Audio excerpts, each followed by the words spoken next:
que às vezes nós somos muito estabanados. A gente prega o evangelho às vezes, menosprezando o que pensa diferente de nós, querendo passar que só nós que vamos ser salvos, que só nós que estamos certos. Não. Então quero responder para vocês o seguinte: em primeiro lugar, ainda que haja discordâncias, vocês são minhas irmãs em Cristo Jesus. Primeiro ponto, eu não estou sendo demagogo, tá certo? Tanto é que, graças a Deus, eu tenho as portas abertas em muitas igrejas de Assembleia de Deus, que eu falo, e muitos assembleanos me apreciam no Evidências, e eles sabem do que eu penso e se sentem respeitados. Então é com o mesmo respeito que eu vou colocar aqui. Segunda questão que eu quero colocar: Deus não precisa de advogado, Deus precisa de testemunha. Tem gente que quer defender Deus, não é por aí. Terceiro ponto: todo mundo que tem uma religião tem que ter a convicção que a igreja dele está correta, senão por que ele está lá? Se você é presbiteriano e não assembleiano, você tem que saber porque você é presbiteriano. Eu sou presbiteriano, mas eu podia ser assembleiano, dá na mesma? Não, não dá na mesma. O assembleiano tem um encontro com o Espírito Santo, que é o segundo batismo, que é superior ao batismo nas águas e é com dom de línguas. O presbiteriano acredita na predestinação, que as pessoas nascem já, como diz Calvino. Então, quer dizer, por que você é presbiteriano? É porque o da Assembleia está errado. Por que você é da Assembleia? Porque o presbiteriano está errado. Então, achar que a religião do outro está errada e a minha está certa, não é um pecado. Senão, você deveria ser da religião do outro e não da sua. Não tem duas verdades, só existe uma verdade. Agora, atenção. A sua convicção pela sua igreja tem que ser baseado num estudo sério da palavra de Deus. Isso vale para os adventistas.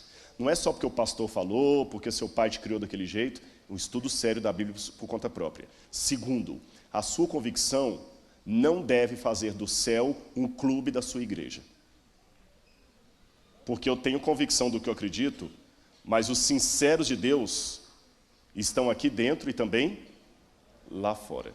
A igreja de Deus é maior do que a igreja adventista, porque ela é feita dos sinceros que estão aqui e dos sinceros que estão lá fora. O número dos que estão lá fora é maior do que os daqui de dentro.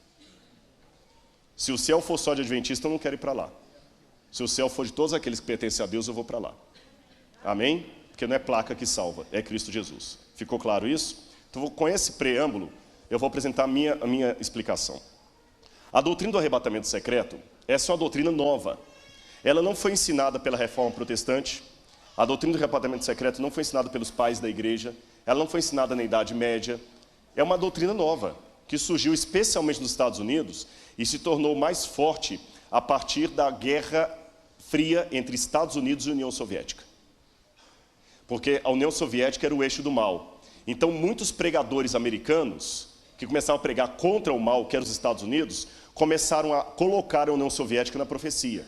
E o anticristo agora deixou de ser interpretado como era por Lutero, por Calvino, por Wycliffe, por os pioneiros da Reforma, e começou a interpretar agora o anticristo como sendo a União Soviética. E o anticristo como sendo um ateu, que na União Soviética vai se juntar com a China, e no lugar que é Megiddo, vão fazer um exército para vir contra os que estarão a favor de Israel. E a igreja vai ser tirada da terra através de um arrebatamento. E há algumas passagens que se usam para isso. Uma das principais passagens que se usam é essa aqui, olha. Abra a Bíblia comigo em Mateus capítulo 24. Mateus capítulo 24. Assim, e mais uma vez, para explicar para quem não saiba, o arrebatamento secreto tem autores como Mateus capítulo 24, daqui a pouco eu vou ler o texto para vocês. 24, verso 40 em diante, tá bom? Antes de ler, deixa eu explicar para vocês. Então tem nomes como Hal Lindsey, a Bíblia de Scofield e outros mais que começaram a pregar essa doutrina de que as pessoas vão ser arrebatadas. Jesus voltará de maneira secreta e haverá um rapture, um arrebatamento. Alguns vão desaparecer e as roupas vão ser deixadas no canto assim mesmo. Alguns carros poderão ficar desgovernados e baterão, porque o motorista vai ser arrebatado. Num avião, de repente, algumas pessoas vão desaparecer. Mais recentemente, houve até o filme e livro Deixados para Trás. Você sabe, de Tim LaHaye. É assim que é o arrebatamento secreto. Então a igreja vai ser arrebatada para o céu e aqueles que não estavam preparados vão ficar na terra para viver sob o governo do anticristo. Um dos textos que eles pegam para isso é Mateus capítulo 24, versículos 40 em diante. Então 2 estarão no campo, um será tomado e deixado o outro. 2 estarão trabalhando no moinho, uma será tomada e deixada a outra. Portanto, vigiai, porque não sabeis em que dia vem o vosso Senhor. Só que texto fora de contexto vira pretexto. Vamos ler esse texto dentro do contexto para a gente poder analisar. Entenderam o texto? Arrebatados, então significa que um será tomado e deixado o outro. Quem vai ser tomado, quem vai ser arrebatado, salvo. E quem vai ser deixado é quem vai se perder. Daí o título do livro, Deixados para Trás. Só que vamos ler um pouquinho antes. Olha o que diz aqui no verso 37. Estão acompanhando comigo? Você de casa está acompanhando? Pois, assim como foi nos dias de Noé, assim também será a vinda do Filho do Homem. Continua com sua Bíblia aberta. Vamos analisar devagarzinho. Assim como foi nos dias de Noé, será na vinda do Filho do Homem. Então está fazendo uma comparação, uma analogia. Certo? Concordam comigo?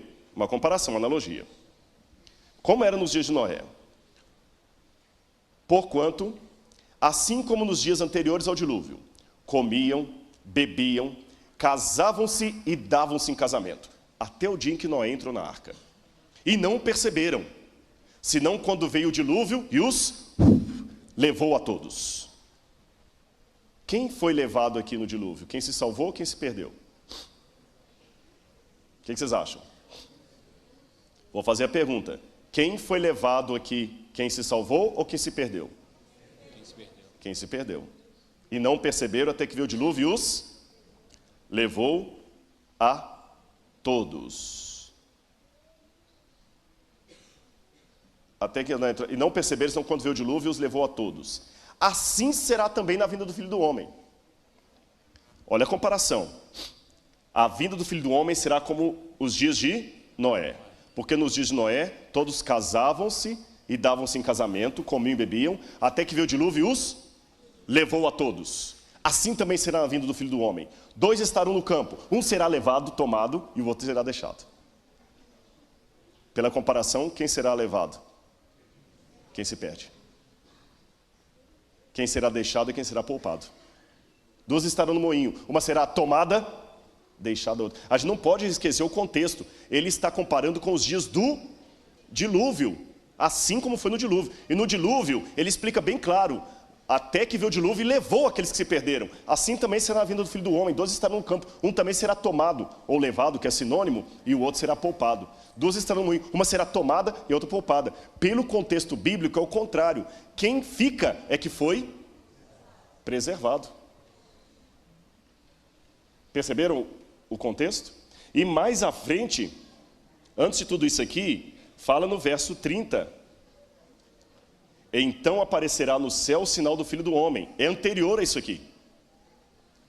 Todos os povos da terra se lamentarão e verão o Filho do Homem vindo nas nuvens com poder e grande glória. Se a volta de Jesus será um arrebatamento secreto, por que Mateus, antes de falar disso aqui, fala que todos verão e se lamentarão?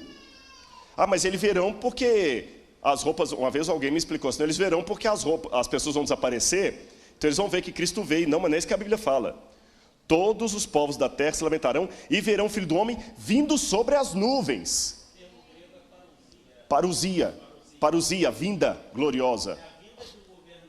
A chegada de uma cidade, exatamente. Não é perceber que ele veio. As pessoas ficavam em parada, vendo para o governador chegar. A parousia tuteu, a parousia tuquiriu, a parousia do Senhor. Então é uma vinda gloriosa e não necessariamente algo secreto. Assim que eu interpreto, então. Tá certo? Mas como eu disse, no essencial unidade, no não essencial diversidade, mas em tudo caridade. Repito, eu tenho uma visão teológica diferente, mas não um amor diferente pelos meus irmãos pentecostais, que são pessoas que eu acredito na sinceridade deles, e eu prefiro às vezes a oração de um pentecostal fervoroso a de um adventista. Percebeu, né? Porque às vezes tem um irmão pentecostal que acredita em algo que eu não acredito, mas ele é tão sincero na oração dele, que eu prefiro a oração dele às vezes de algum irmão que acredita no sábado como eu, mas é do curso livre.